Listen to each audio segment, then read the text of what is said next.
கோவை கோவையில் கோஜிரியூ கராத்தே தோ அமைப்பு சார்பாக நடைபெற்ற 3வது மாநில அளவிலான கராத்தே போட்டியில் மாநிலம் முழுவதும் இருந்தும் வீரர் வீராங்கனைகள் ஆர்வமுடன் கலந்து கொண்டனர். கோவையில் கோஜூரியோ கராத்தே தோ அமைப்பு சார்பாக மாநில அளவிலான கராத்தே போட்டி சுந்தராபுரம் பகுதியில் உள்ள செங்கப்ப கோனார் மண்டபத்தில் நடைபெற்றது. மாநில அளவில் நடைபெற்ற போட்டியில் திருச்சி, சென்னை, காஞ்சிபுரம், கோவை, வேலூர், ஈரோடு, கரூர், மதுரை, கன்னியாகுமரி உள்பட மாநிலம் முழுவதிலும் வீரர் வீராங்கனைகள் ஆர்வமுடன் கலந்து கொண்டனர்.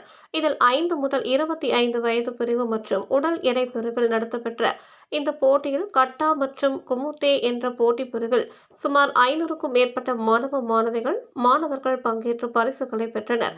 முன்னதாக போட்டிகளுக்கான துவக்க விழா கோஜூரியோ கராத்தே தோ அமைப்பு தமிழ்நாடு தலைவர் பிரமோஸ் தலைமையில் நடைபெற்றது. போட்டிகளை கிணத்துக்கடவு சட்டமன்ற தொகுதி உறுப்பினர் தாமோதரன் துவக்கி வைத்தார். இந்நிகழ்ச்சியில் மாநகராட்சி மேயர் ரங்கநாயகி, துணை மேயர் வெற்றிச்செல்வன், பிருந்தாவன், பள்ளி தாளாளர் வசந்தராஜன், குறிச்சி பஞ்சாயத்து முன்னாள் தலைவர் குறிச்சி பிரபாகரன் மற்றும் முத்துசாமி, சீனிவாசலு, வானவில் கனகராஜ், பார்த்திபன், தீராஜ், பவர், முத்துசாமி, சீனிவாசலு, முத்தையா உட்பட பலர் கலந்து கொண்டனர். இப்போட்டியில் வெற்றி பெறும் மாணவர்கள் மும்பையில் நடைபெற உள்ள தேசிய அளவிலான கராத்தே போட்டியில் பங்கு பெற உள்ளதாக போட்டியின் ஒருங்கிணைப்பாளர் தெரிவித்தார்.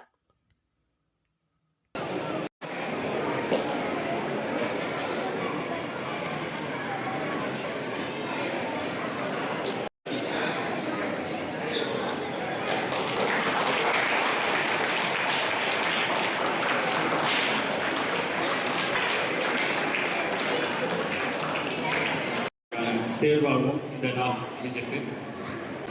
நேஷனல் பிரசிடென்ட் தந்தை தீரஜ் பவர் அவர்களின் உங்கள் சார்பில் அழைத்திருக்கின்ற குறிச்சி பகுதி செயலாளர் செந்தில்குமார் அவர்கள், உதயகுமார் அவர்கள், தந்தை செயலாளர் கே பரமேஸ் அவர்கள்,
Right!